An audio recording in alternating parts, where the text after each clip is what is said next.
Hari ini barusan aja saya nge-short di GC Z25, saya short di 3404,5, kemudian TP ada inisialnya di 3399, tapi realisasinya ada di 3398,8. Ya beda dikit lah ya, it's okay. Kemudian SL-nya ada di 3406. Dan hari ini saya akan breakdown teman-teman alasan kenapa kok saya nge-short di situ, scalp di situ, dan kebetulan berhasil TP di sini. Apa yang menyebabkan ini berhasil dan gimana kerangka kerja saya akan breakdown semuanya buat teman-teman. By the way, ini adalah area yang barusan teman-teman lihat. Saya short di 3404,5, which is di sini ya. Oke, teman-teman bisa lihat di candle yang warna hitam ini.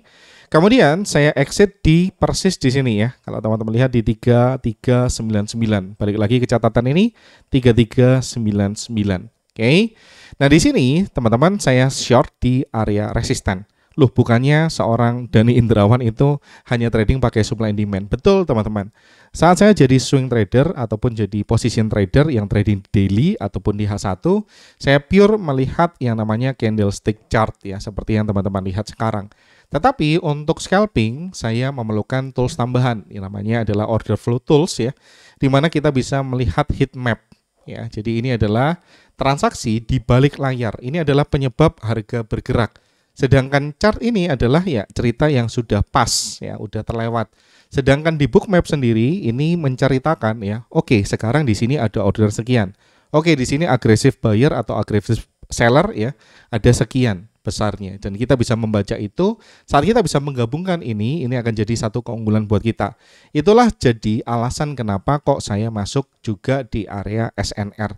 Walaupun teman-teman juga bisa lihat ya sama-sama SNR itu khususnya di sini adalah area resisten, sebenarnya adalah area dari reaksi dari supply itu sendiri.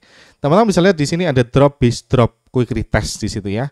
Dan harga drop base drop ini dites berkali-kali 1, 2, 3 atau 4, 5, 6, 7 ya, bahkan lebih dari 5 kali di sana. Kenapa kok saya bisa nge-short di sini dengan percaya dirinya? Karena dikonfirmasi dengan order yang cukup besar di sini. Ada institusi yang mendefend posisi atau harga di sekitaran 3405 ini kalau teman-teman lihat. Jadi saya dengan percaya diri bisa masuk ke area tersebut dengan TP ataupun maksud saya dengan SL yang cukup tipis ya. Dan di sini rule saya teman-teman, yang pertama kita harus tentukan dulu direction atau biasnya itu seperti apa. Kita gampangnya mau jadi buyer atau mau jadi seller.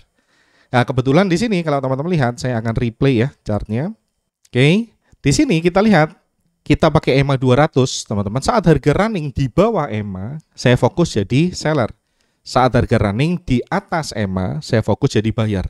Nah, kebetulan ini adalah EMA 200 yang teman-teman lihat ya. Ada garis yang melikuk-likuk itu adalah EMA 200 dan harga running di bawah EMA. Saya mau jadi seller. Itu adalah checklist yang pertama. Kemudian yang kedua, saya mau masuk di area of interest ya. Pilihannya dua, antara di supply ataupun demand ataupun di support ataupun resisten ya. Jadi ada 4 area tempat di mana saya melirik untuk entry-nya. Ya, area of interest. Kebetulan di sini ada area resisten, jadi saya gunakan area resisten tersebut untuk tempat saya nge-sell. Kemudian langkah terakhir, saya akan lanjutkan dengan mengkonfirmasinya dengan order flow tools.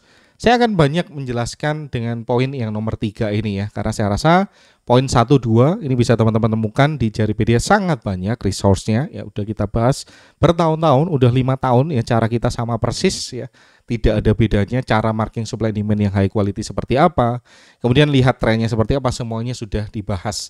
Tapi di sini karena bookmap ini ataupun order flow ini baru ya, saya akan banyak jelasin di sini. Nah, teman-teman lihat ya, saat harga kembali saya akan cepatkan harganya supaya bergerak. Oke. Lihat ya, itu adalah harga saat kembali ke area resisten. Saya akan tunjukkan teman-teman di bookmap penampakannya seperti apa. Ini adalah harga saat kembalinya, teman-teman bisa lihat ya. Itu harga berangsur-angsur naik sampai ke area harga resistennya. Lihat harganya sama ya, sekitaran 3405, sudah saya kasih kotak juga. Jadi teman-teman biar lebih gampang lihatnya seperti itu ya. Di sini teman-teman bisa lihat ya bahwa pentol yang warna hijau, pentol lagi ya, itu adalah aggressive buyer, oke. Kemudian ada, kalau teman-teman lihat ada pentol warna merah, itu adalah aggressive seller. Oke, kemudian di sini ada warna orange ataupun merah ya, berada di atas harga sekarang, itu adalah passive seller, pending order dari seller-seller ya, yang menanti. Kemudian jika teman-teman melihat ada garis warna merah, kuning, ataupun biru di bawah sana, atau orange ya, itu adalah passive buyer. Jika teman-teman lihat intinya garis itu di atas harga, itu passive seller. Kalau di bawah harga itu adalah passive buyer. Tercermin juga di sini kalau teman-teman lihat depth of market ya. Kalau teman-teman lihat sekarang misalkan di harga 34010 tuh ada 23 lot ataupun 23 kontrak yang lagi pending order di sana dan seterusnya ya.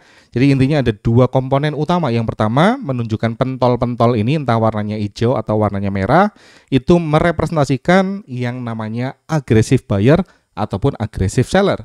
Sedangkan garis-garis yang warna merah, kuning, biru, atau orange di atas dan di bawah harga sekarang itu merepresentasikan passive buyer maupun passive seller. Jelas ya sampai di sini? Nah, fakta bahwa harga tadi naik beriringan, lihat aggressive seller ini sangat dominan. Lihat teman-teman, aggressive buyer sangat dominan. Aggressive buyer, aggressive buyer, aggressive buyer, aggressive buyer. Masuk dengan sangat percaya diri. Kemudian teman-teman lihat beberapa detik berikutnya harga tiba-tiba drop kencang. Apa yang menunjukkan atau apa indikasi kenapa kok harga bisa drop cukup kencang seperti ini? Karena apa? Karena seller stepping in. Seller mendefend posisinya. Oke, teman-teman bisa lihat sekali lagi ya. Harga itu masuk ya. Keluar, masuk lagi di sini. Kemudian beberapa detik berikutnya harga drop kencang. Lihat berikutnya sekali lagi teman-teman, harga drop berikutnya, harga masuk berikutnya, lalu harga drop kencang. Di detik ini saya memutuskan untuk short ataupun sell. Jadi ini adalah konfirmasi saya kenapa kok saya bisa masuk di situ, karena saat aggressive buyer menggunakan effort yang luar biasa besarnya, lihat nih aggressive buyer, aggressive buyer, aggressive buyer, aggressive buyer, lihat volume di bawahnya ini menunjukkan effort dari buyer. Ternyata tidak seiring ya dengan resultnya. Effortnya ini gede banget tapi resultnya itu tidak jelas. Artinya apa? Artinya buyer ya tenaganya itu diserap sama yang namanya seller. Jadi simple, kalau kita berupaya effortnya 100 ya, outcome-nya harusnya 100. Tapi kalau effortnya 100, hasilnya malah sebaliknya, itu artinya apa? Ada absorption di sini ya. Buyer diserap sama passive seller yang gede. Jadi di detik ini teman-teman, saat harga berusaha masuk, beberapa detik kemudian harga drop, harga masuk kembali ke area resisten, harga langsung drop gitu aja. Ini adalah detik di mana terkonfirmasi bahwa seller sangat mendominasi. Itulah kenapa saya sell di 3404,5. Kalau teman-teman lihat, saya akan kembalikan di sini, oke. 3404,5.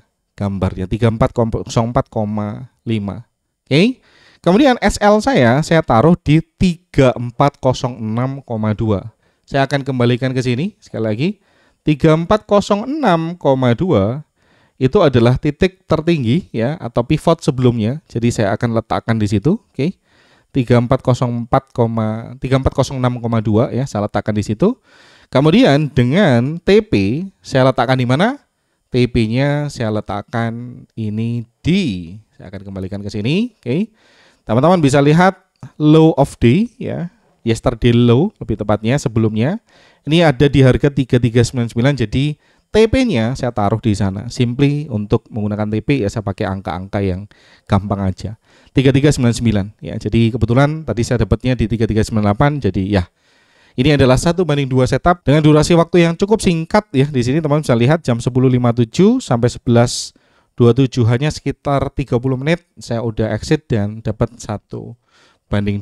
Itu adalah cara saya, teman-teman. Sekali lagi please konfirmasi, jangan langsung percaya gitu aja. Hanya percaya dengan data yang sudah teman-teman miliki. Apa yang saya sampaikan ini adalah pure informasi, bukan ajakan untuk jual beli, juga bukan merupakan ajakan investasi ya. Saya big on education, saya share apa yang saya kerjakan.